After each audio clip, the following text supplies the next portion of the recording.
ma ben uno attira. Fa di mia ciò che ti piace, qualsiasi cosa tu fai di mia, io ti ringrazio. Sono disposta a tutto, accetto tutto, a patto che la tua volontà si porti a compimento di mia. Entra tutti li tuoi creatori. Non desidero nient'altro, oh mio Dio.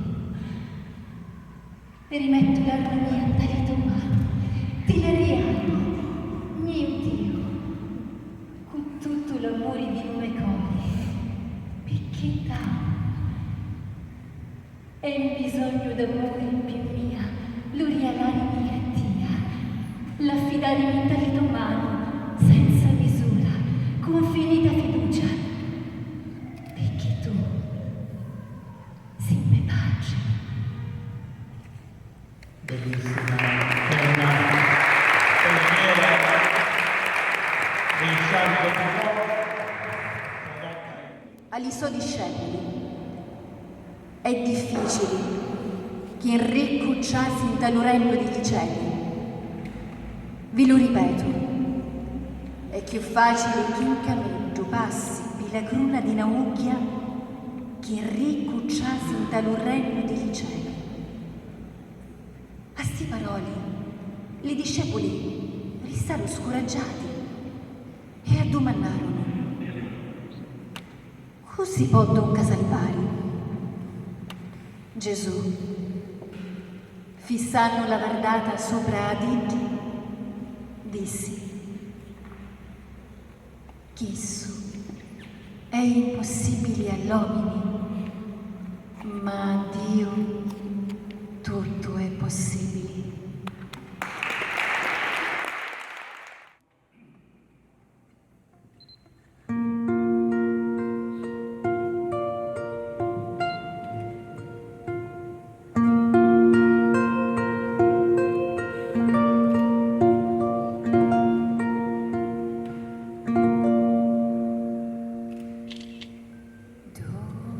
Dolce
ha accompagnata